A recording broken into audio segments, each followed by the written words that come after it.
தமிழகத்துல நடந்த முக்கியமான 3 சம்பவங்களை பற்றி தான் இப்ப பார்க்க போறோம். ஃபர்ஸ்ட் டிஎன்பிஎஸ்சி குரூப் 2 எக்ஸாம் எழுதி ரொம்ப நாள் ஆயிடுச்சு. அந்த எக்ஸாம்க்கான ரிசல்ட்டே இப்போ வரைக்கும் வெளியிடவே இல்ல. ரொம்ப நாளா நிறைய பேர் வெயிட் பண்ணிட்டு இருக்காங்க. பட் இப்போ வரைக்கும் அந்த ரிசல்ட்டை வெளியிடவே இல்ல.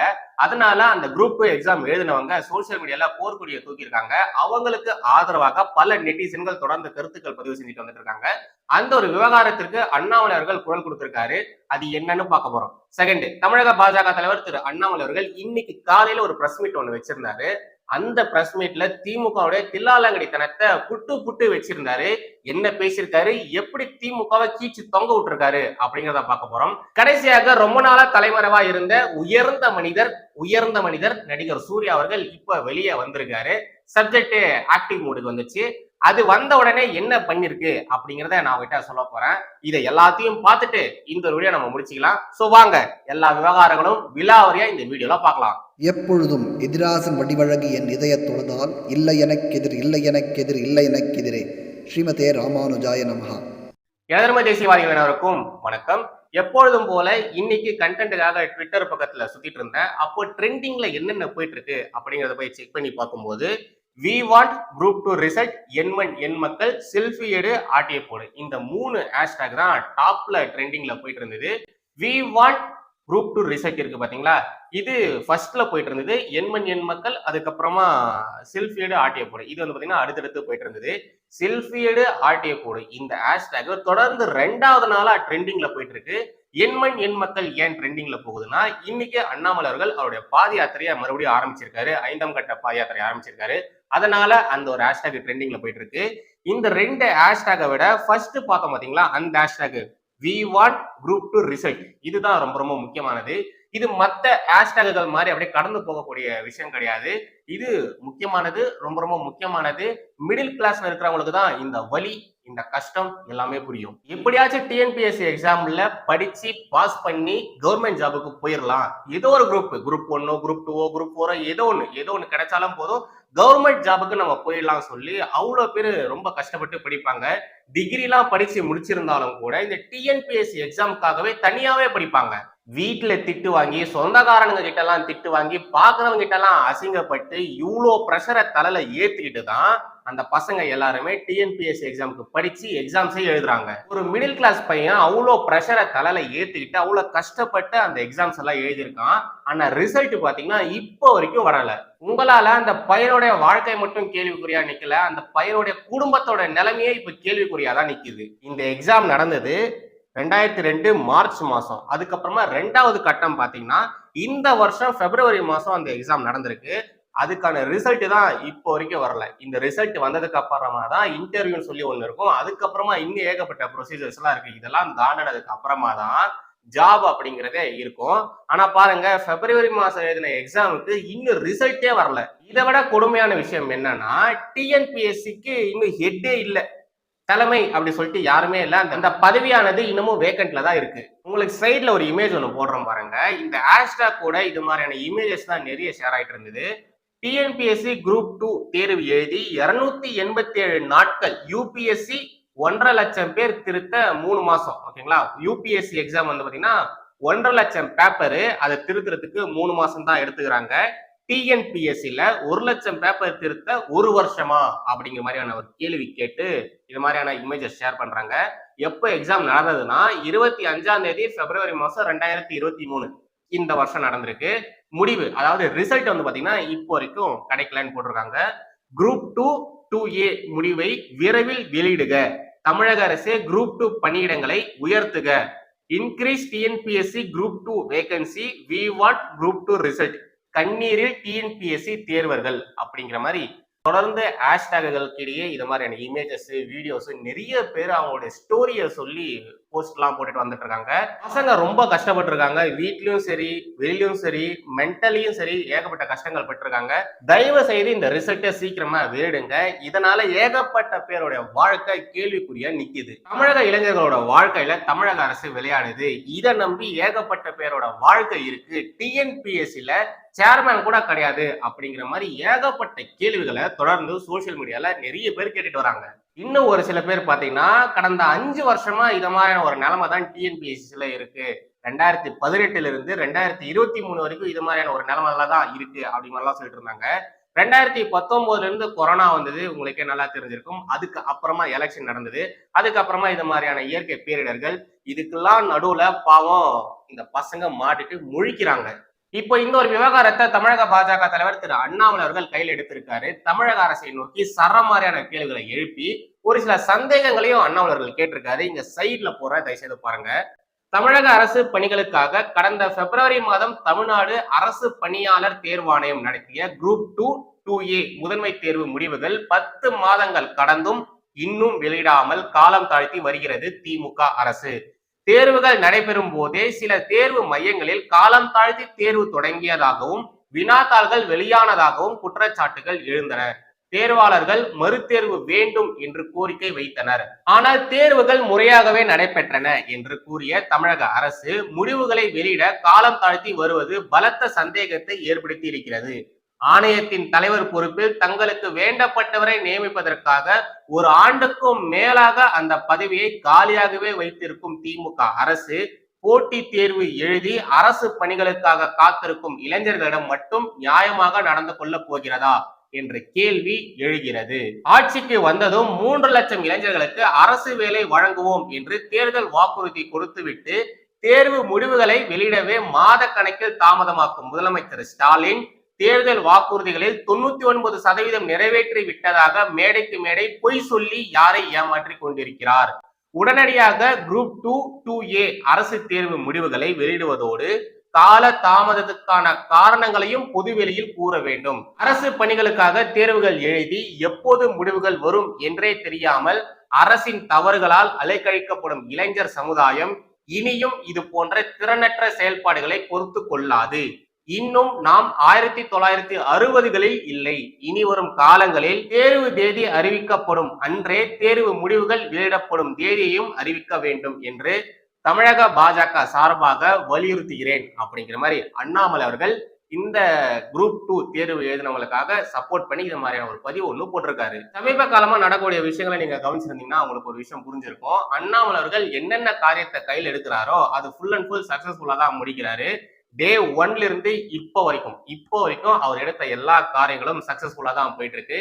ரீசெண்டா இந்த மாடர்ன் தியேட்டர்ஸ் விவகாரத்துல கூட பாத்தீங்கன்னா அரசு பின்வாங்கி இருக்கு. அதுக்கு முக்கியமான காரணம் அண்ணாமலை அவர்கள் தான். அடுத்ததா பார்க்க போறது ரொம்ப ரொம்ப முக்கியமானது. அண்ணாமலை அவர்களுடைய எண்மண் எண் மக்கள் பாதயாத்திரையினுடைய 5வது கட்டம் இன்னைக்கு ஸ்டார்ட் ஆயிருக்கு.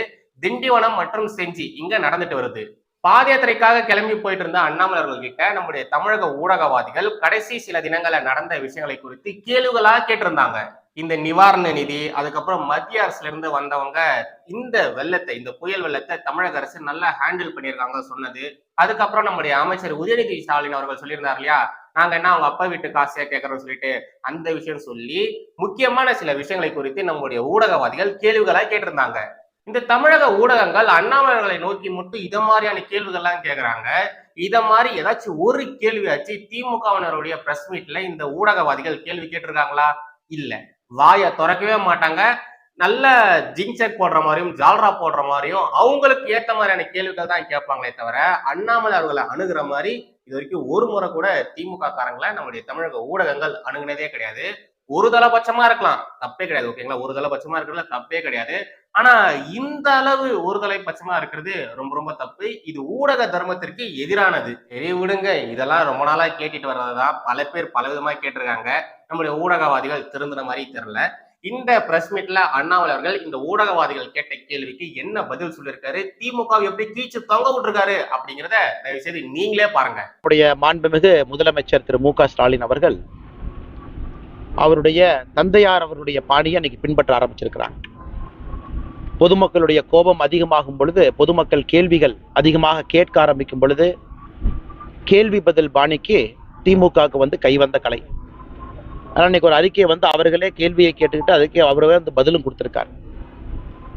அதுல பாரதிய ஜனதா கட்சி தொடர்ச்சியாக கேட்கக்கூடிய கேள்விகளுக்கும் கூட அதில் முதலமைச்சர் அவர்கள் சில பதிலை அவருடைய எண்ணத்தின்படி சொல்லி இருக்கிறாங்க.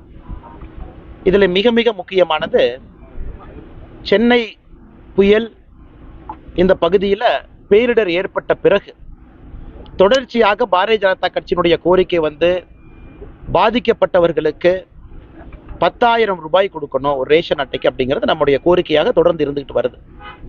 இதற்கு நாம பல லாஜிக் சொல்லியிருக்கோம், காரணம் சொல்லியிருக்கோம்.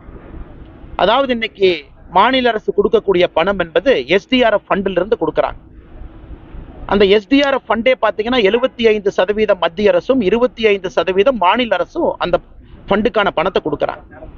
அப்படி இருக்கும் பொழுது இந்த ஆண்டு SDRF ஃபண்டு தமிழகத்துல 900 கோடி ரூபாய் மத்திய அரசு கொடுத்துட்டாங்க. 450 கோடி, மாநில அரசு 300 கோடி ரூபாய், 1200 கோடி ரூபாய். அதுல SDRF சொல்லியிருக்காங்க 2 நாட்கள் ஒருவர் பாதிக்கப்பட்டிருக்க வேண்டும், குறிப்பாக உடைமைகள் இழந்திருக்கிறாங்க, பொருள் இழந்திருக்காங்கன்னா எப்படின்னு சொல்லியிருக்காங்க. அதெல்லாம் நீங்க கணக்கு போட்டு பார்த்தீங்கன்னாகவே 5400 ரூபாய் சாதாரணமா வரும். அதன் பிறகு அவர்களுடைய ஒரு வாரமா வேலைக்கு போகல, சில பேர் ஹாஸ்பிட்டலுக்கு போயிருப்பாங்க, சில பேர்த்துக்கு இன்னும் தொடர்ச்சியாக பாதிப்புகள் பேரிடர் நடந்து முடிந்த பிறகு இருக்கும். இதையெல்லாம் கணக்கீடாக வைத்து நாங்கள் சொல்லிக் கொண்டிருக்கின்றோம். 10,000 ரூபாய் என்பது குறைந்தபட்சமா கொடுக்கணும். அதற்கு பலதரப்பு கருத்துக்கள் வருது. உதாரணத்துக்கு முதலமைச்சருடைய மகன் உதயநிதி ஸ்டாலின் சொல்றாங்க, உங்க அப்பா வீட்டு பணத்தையா கேட்டோம், நாங்க டெல்லியில இருந்து தானே கேட்கிறோம், எங்களுக்கு கொடுங்க. ஸோ டெல்லியில இருந்து தான் 75% பணத்தை கொடுத்துருக்காங்க. SDRF ஃபண்டினுடைய 75% மத்திய அரசினுடைய பங்கீடுதல் இருக்கு, தொகை இருக்கு, கணக்கு இருக்கு. ஆனா இதையெல்லாம் இங்க இருக்கக்கூடிய அரசியல்வாதிகள் புரிஞ்சுக்காம ஒரு அரசியல் விமர்சனமாக தொடர்ந்து வைத்துக் கொண்டிருக்கிறார். அதே போல இரண்டாவது, மத்திய அரசினுடைய குழு வந்தாங்க, 4 அதிகாரிகள் வந்தாங்க. தமிழகத்தில் இருக்கக்கூடிய 4 அதிகாரிகள் கூட்டிட்டு போனாங்க. இந்த அதிகாரிகள் பார்வையிட்டாங்க. அதிகாரிகள் எப்பொழுதுமே ஒரு அதிகாரிகளை விட்டு கொடுப்பது கிடையாது. இந்த அதிகாரிகள் என்ன சொன்னாங்க, மத்திய அரசு அதிகாரிகள் தமிழகத்தில் இருக்கக்கூடிய அதிகாரிகள் வேலை செஞ்சிருக்கிறாங்க அப்படின்னு. அதை பாரதிய ஜனதா கட்சி ஏற்றுக்கொள்ள போவது கிடையாது. ஏன்னா நாங்க மக்களுடைய எண்ணத்தை தான் பிரதிபலிக்க முடியுமோ தவிர மத்திய அரசினுடைய எண்ணத்தை நாங்கள் பிரதிபலிக்க முடியாது. இந்த பேரிடர் விஷயத்தை ஹேண்டில் பண்ணதுல திமுக மொத்தமாக செயலிழந்து நிற்கிறது. சாமானிய மனிதன் எல்லோருக்கும் தெரியும், மொத்தமாக மோசமாக இந்த பேரிடர் காலத்தை கையாண்டு இருக்கின்றார்கள். அதற்கு அதிகாரிகள் 4 பேர்த்த கூட்டிட்டு கூட திமுக எம்பியை வச்சுக்கிட்டு தண்ணியே வராத இடத்துக்கு போய் காட்டிட்டு அவங்களுக்கு ஒரு பிரசன்டேஷன் போட்டு காட்டிட்டு பேட்ச்மேட் இங்க இருக்கிற பேட்ச்மேட் மத்திய அரசு டெபுடேஷன்ல இருக்கிற பேட்ச்மேட் கிட்ட பேசி, இங்க இருக்கிற IAS அதிகாரி மத்திய அரசு இருக்கக்கூடிய IAS அதிகாரிகிட்ட பேசி பேட்ச்மேட் பேச வச்சு பேசுறதெல்லாம், இதை முதலமைச்சர் நம்புறாருன்னா இதை விட காமெடி எதுவுமே இந்தியாவில் இருக்க முடியாது. எங்க பேரிடர் நடந்தாலும் கூட ஒரு மாண்பு, மத்திய அரசினுடைய அதிகாரிகள் மாநில அரசை கிரிட்டிசைஸ் பண்ண மாட்டாங்க. அது ஒரு மாண்பு, அது ஒரு டிப்ளமசி. அவங்கெல்லாம் அரசு துறையில பணிபுரியறவங்க யாருமே முதலமைச்சர் மோசமா பண்ணாங்கன்னு யாரும் சொல்ல மாட்டாங்க. இது எப்படி இருக்குன்னா, ஒரு வீட்டுக்கு போனதுக்கு அப்புறம் நல்லா இருக்கீங்கன்னு கேட்டா நம்ம நல்லா இருக்கோமா இல்லையோ நல்லா இருக்கும்னு சொல்லுவோம். இது எல்லா வீட்டிலும் தமிழருடைய பண்பு. அதை மத்திய அரசுல இருந்து வந்த 4 அதிகாரிகள் இங்க இருக்கக்கூடிய மாநில அரசு வேலை செஞ்சிருக்காங்கிறது ஒரு சர்டிபிகேட் பத்திரமாக கையில் எடுத்துக்கொண்டு அதை வைத்து ஒரு அறிக்கையும் இன்னைக்கு எழுதி அனுப்பிச்சிருக்கிறாங்க. அதனால் முதலமைச்சர் அவர்கள் ஒப்புக்கொள்ள வேண்டும், அவருடைய அரசு இதை கையாண்ட விதம் என்பது தவறு, மோசம். அதற்கு குறைந்தபட்சம் 10,000 ரூபாய் கொடுக்கணும். மாநில அரசு, மத்திய அரசு 75% கொடுக்கறாங்க. மிச்சத மாநில அரசு தன்னுடைய கையில் இருந்து போடணும். மற்றபடி பணம் கேட்டிருக்கோம், ஆமாம் பணம் வரும், அதுக்கு ஒரு திட்டம் இருக்கு. அது 1947 இருந்து பின்பற்றிட்டு வர்றோம். பணம் கேட்ட பிறகு குழு பார்க்கும், சேதங்களை பார்வையிடும், இங்கிருந்த சேதங்கள் பட்டியல் அனுப்பணும். மத்திய அரசு கொடுக்கக்கூடிய பணம் ஒரு சேதத்திற்கு. கரெக்ட். இப்போ அண்ணாமலர்கள் கடைசியில ஒரு விஷயம் ஒன்று சொல்லியிருப்பாரு. இதை மாதிரி அவங்க பார்த்தாங்க, எல்லாருமே நல்லா பண்ணியிருக்காங்க, இந்த அதிகாரிகள்லாம் நல்லா செஞ்சிருக்காங்க அப்படிங்கிற ஒரு விஷயத்த சொல்லிட்டு போயிட்டாங்க. அதை ஒரு சர்டிபிகேட்டா எடுத்துக்கிட்டு இங்க இருக்கிறவங்க எல்லாம் பரப்பிட்டு வராங்க அப்படிங்கிற ஒரு விஷயத்த அண்ணாமலர்கள் சொல்லியிருந்தார் பாத்தீங்களா. ஆக்சுவலா இங்க இணையதளத்துல இருக்கக்கூடிய நம்முடைய 7 அறிவுள்ள ஊபிஸ்கள் எல்லாருமே எப்பவுமே மத்திய அரசை கிரிட்டிசைஸ் பண்ணிட்டே இருப்பாங்க. எதுக்கெடுத்தாலும் மத்திய அரசை திட்டுறதுதான் அவங்க குழப்பாவே வச்சுட்டு சுத்துவாங்க. இப்ப பாருங்க, இது மாதிரி மத்திய அரசுல இருந்து வந்தவங்க சொல்லிட்டாங்க அப்படின்னு சொல்லிட்டு அந்த அதிகாரிகளை தலையில தூக்கி வச்சு கொண்டாடுறாங்க. வேணும்னா மத்திய அரசை நல்லா தலையில தூக்கி வச்சு கொண்டாட வேண்டியது, பாத்தீங்களா மத்திய அரசே சொல்லிட்டாங்கன்னு சொல்ல வேண்டியது. ஒருத்தவங்க வேணான்னா மத்திய அரசு, வேண்டானா மத்திய அரசை தரைக்குறைவா விமர்சனம் பண்ண வேண்டியது. இதெல்லாம் எதை மாதிரின்னு எனக்கு சுத்தமா புரியல. ஆல்சோ குருமூர்த்தின்னு சொல்லி ஒருத்தர் இருக்காரு இல்லையா, எல்லாருக்குமே கண்டிப்பா தெரிஞ்சிருக்கும். குருமூர்த்தி அவர்களை எப்படிலாம் இந்த 7 உள்ள ஊபிஸ்கள் பேசுவாங்க அப்படிங்கிறத நம்ம பார்த்திருக்கோம். எதுக்கு எடுத்தாலும் குருமூர்த்தி அவர்களையும் அவரோட கம்யூனிட்டி சேர்த்து பயங்கரமா இங்க திட்டிட்டு இருப்பானுங்க. ஆனா குருமூர்த்தி அவர்கள் ஏதாச்சும் திமுக ஆதரவாகவோ முதலமைச்சர் திரு ஸ்டாலின் அவர்களுக்கு ஆதரவாகவோ பேசினாங்கன்னா பாத்தீங்களா குருமூர்த்தியே சொல்லிட்டாரு, துக்ளக்லயே வந்துச்சு, அவரே இது மாதிரி சொல்லிக்கிறாரு அப்படி மாதிரி சொல்லுவாங்க. இவங்களே அவங்கள திட்டுவாங்க. இவங்களுக்கு தேவையான காலகட்டத்துல யாரை திட்டினாங்களோ அவங்களே தலையில தூக்கி வச்சு கொண்டாடுவாங்க. இதெல்லாம் எதை மாதிரியான மனநிலைன்னு எனக்கு புரியல. இந்த நிவாரண நிதி பற்றி அண்ணாமலை சொல்லியிருந்தாரு பாத்தீங்களா, ஒவ்வொருத்தவங்களுக்கும் 10,000 ரூபாய் தரணும் அப்படின்னு சொல்லிட்டு 6,000 ரூபாய் இப்ப நம்மளுடைய தமிழக அரசு சார்பா தராங்க. அதாவது அவங்களே 6,000 ரூபாய் மொத்தமா தரல. அண்ணாமலை சொன்ன மாதிரி 75% மத்திய அரசும் 25% மாநில அரசும் ஷேர் பண்ணிட்டு தான் அந்த ஒரு நிவாரண நிதியை தராங்க. அந்த 6,000 ரூபாவே தகுதி வாய்ந்தவர்களுக்கு தான் தரப்படும் அப்படி மாதிரியான செய்திகள்லாம் வந்துட்டு இருக்கு. இன்னும் சில செய்தி சேனல்கள்ல பார்த்த 6,000 ரூபாய் வாங்குறதுக்கு ஏதோ ஒரு டோக்கன் தராங்க அப்படி மாதிரி சொல்லிட்டு இருந்தாங்க. அந்த டோக்கனை கூட சரியா தரமாட்டேன்றாங்க அப்படிங்கிற மாதிரி நிறைய மக்கள் பேசிட்டு இருந்ததாகவும், அந்த அதிகாரிகள் கிட்ட அந்த மக்கள் சண்டை போட்டுட்டு இருந்தது மாதிரியும் நிறைய செய்திகள்லாம் வந்துட்டு இருந்தது. என்ன பண்ண போறாங்க, எப்படி இந்த 6,000 ரூபாய் கொடுக்க போறாங்க, இல்ல 10,000 ரூபாய் கொடுக்க போறாங்களா, என்ன ஏது அப்படிங்கிறத பொறுத்து இருந்துதான் பார்க்கணும். கடைசியா பார்க்க போறது லில்லிபுட் சூர்யா அவர்களை பற்றி தான். ஆஸ் அ ஆக்டரா எனக்கு சூர்யாவை ரொம்ப ரொம்ப பிடிக்கும். பட் ஒரு ஹியூமன் பீயிங்கா எனக்கு சூர்யாவை சுத்தமா பிடிக்க மாட்டேங்குது. அதுக்கு ரீசன் என்னன்னா, அவரு கடந்த காலங்கள்ல நடந்து கொண்ட விதம் தான், அவருடைய செயல்பாடுகள் தான். 2021 தேர்தலுக்கு அப்புறமா இந்த சூர்யா மாதிரி, இந்த நடிகர் சூர்யா மாதிரி யார் யாரெல்லாம் வாய் கீழே பேசிட்டு இருந்தாங்களோ அவங்களாம் எல்லாருமே ஒட்டுக்கா கோமா போயிட்டாங்க போல இருக்குது. 2021க்கு முன்னாடி வரைக்கும் சூர்யால இருந்து எத்தனை பேர் என்னென்னலாம் பேசிட்டு இருந்தாங்க, எப்படி எல்லாம் ஆட்டம் ஆடிட்டு இருந்தாங்க அப்படிங்கறத நம்ம எல்லாருமே பார்த்திருக்கோம். ஆனா இப்போ அவனுங்க எல்லாம் எங்க போனானுங்கன்னு தெரியல, ஆள் அட்ரஸே காணும். இவ்வளவு கேவலமா கூட யாராச்சும் பொழப்பு நடத்துவாங்களா அப்படின்னு கேட்கிற அளவுக்கு தான் இவங்க பொழப்பே இருக்கு. தமிழகத்துல, நம்ம தமிழகத்துல நிறைய பேர் இருக்காங்க. அதுல ரொம்ப ரொம்ப முக்கியமானவங்க சூர்யா, கார்த்திக், ஜோதிகா, ஆர்ஜே பாலாஜின்னு சொல்லி ஒருத்தன், அதுக்கப்புறமா சித்தார்த்து, இத மாதிரி ஏகப்பட்ட பேர் இருக்கானுங்க. 2021க்கு முன்னாடி வரைக்கும் அப்படி பேசிட்டு இருந்தானுங்க. இப்போ எங்க இருக்கானுங்க, என்ன பண்றானுங்கன்னே தெரியல. இன்னைக்கு இந்த லில்லிபுட் சூர்யா ஒரு விஷயத்த பத்தி ட்வீட் ஒண்ணு போட்டிருந்தாரு. நீங்க நினைக்கிற மாதிரி சோசியல் இஷ்யூ பத்தி ஏதாச்சும் போட்டிருக்காரானா அதெல்லாம் ஒண்ணும் கிடையாது. ஒரு படத்தை ப்ரொமோட் பண்றதுக்காக ஒரு ட்வீட் ஒண்ணு போட்டிருக்காரு. அதிமுகவுடைய ஆட்சி காலகட்டத்துல எல்லாத்துக்கும் குரல் கொடுக்குங்க, என்னென்ன வருதோ என்னென்ன போதோ எல்லாத்துக்கும் குரல் கொடுக்குங்க இந்த ஜால்ரா கோஷ்டிங்க. இப்ப இந்த ஜால்ரா கோஷ்டிங்க அதுங்க வேலையை தவிர்த்து வேற எதுவுமே பேசுறது கிடையாது. படம் சம்பந்தப்பட்ட விஷயங்கள் குறித்து மட்டும்தான் பேசுதுங்களே தவிர மத்த விஷயத்த பத்தி இதுங்க வாயை திறக்கிறது கிடையாது. இவனுங்க கிட்ட படத்தை தவிர்த்து வேற ஏதாச்சும் கேள்வி கேட்டோம்னு வைங்களேன், அதை பத்தி எல்லாம் இப்ப பதிலே பேசுறது கிடையாது, அமைதியா போயிட்டு இருக்கானுங்க. ஆனா 2021க்கு முன்னாடி வரைக்கும் படத்தோட ப்ரோக்ராமா இருந்தாலும் சரி, படத்தை ப்ரமோட் பண்றது, இல்லைன்னா படத்தோட ட்ரைலர் ரிலீஸ் அப்போ பேசுறது, இல்லைன்னா படத்தோட பாடல்கள் ரிலீஸ் அப்போ பேசுறது சொல்லிட்டு அந்த மேடைகள்ல கூட ஏதாச்சும் அரசாங்க சம்பந்தப்பட்ட விஷயங்களை பத்தி பேசுவானுங்க. மாநில அரசு மத்திய அரசை கிரிட்டிசைஸ் பண்ற மாதிரி எல்லாம் பேசிட்டு இருந்தானுங்க. ஆனா இப்ப பாருங்க எப்படி பொட்டி பாம்பா அடங்கி இருக்கானுங்கன்னுட்டு. இவனை மாதிரி இருக்கக்கூடிய அயோக்கியன்களுக்கு எதை பேஸ் பண்ணி மத்திய அரசு தேசிய விருது எல்லாம் கொடுக்குறாங்கன்னு தெரியல. அவன் தேசிய விருது வாங்கி இன்னும் ஃபேம் ஆகி அந்த ஃபேமை யூஸ் பண்ணி மக்களை பயங்கரமா தவறான வழியில இன்ஃபுளுன்ஸ் பண்றானுங்க. இவன மாதிரியான ஆட்களை தமிழக மக்கள் புறக்கணிச்சிட்டாங்க. ஆனா மத்திய அரசுக்கு ஏன் அவார்டு எல்லாம் கொடுத்து வச்சிருக்குன்னா சுத்தமா புரிய மாட்டேங்குது. நீங்களே சொல்லுங்க, இந்த சூர்யா மாதிரியான ஆட்டோட படம் தியேட்டர்ல ஓடின படம் கடைசியா எந்த படம் நல்லா ஓடிச்சு சொல்லுங்க. பொதுவா நம்ம ஊர்ல எல்லாம் சொல்லுவாங்க பாத்திருக்கீங்களா, ஏமாறவங்களா இருக்கிற வரைக்கும் ஏமாத்துறவனுங்க இருந்துட்டு தான் இருப்பாங்க. It's default. மறுபடியும் அடுத்த ஒரு வீடியோல சந்திக்கிறேன். ஜெய் ஹிந்த், வந்தே மாதரம்.